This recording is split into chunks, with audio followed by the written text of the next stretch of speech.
ನಮಸ್ಕಾರ sir. ಮತ್ತೇನೋ? Auto ಇದೆ, ಆದ್ರೆ ಅದ್ರಲ್ಲಿರೋ ಮಾಲು ಸ್ವಲ್ಪ ಕಮ್ಮಿ ಇದೆ. ಅಲ್ಲ, 200 ರೂಪಾಯಿ ಜಾಗ 1000 ರೂಪಾಯಿ ಕಟ್ ಬಂದಿದೀಯಾ, ಅರ್ಧ ದಿನ ಆಟೋ ನಿಂತಿದೆ, 5 ದಿನ ದುಡಿಮೆ ಹಾಳಾಗಿದೆ. ಇಷ್ಟಾದ್ರೂ ಮಾತ್ರ ಕಮ್ಮಿ ಆಗಿಲ್ವಲ್ಲ ನಿನ್ಗೆ?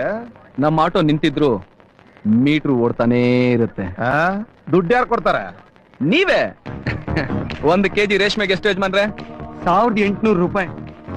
100 ಕೆಜಿಗೆ 1,80,000 ರೂಪಾಯಿ. 500 ಕೆಜಿಗೆ ಎಷ್ಟು ಹೇಳಿ? 9 ಲಕ್ಷ ರೂಪಾಯಿ.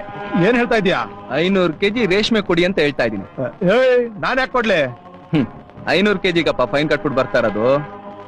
ನೀವೇ ನಿಮ್ಮ ಕೈಯಾರೆ ಬರ್ದಿರೋದು. ಏನ್ ಆಟ ಆಡ್ತಾ ಇದೀಯಾ? ಆಟ ಆಡಿಸ್ತಾ ಇದ್ದೀನಿ.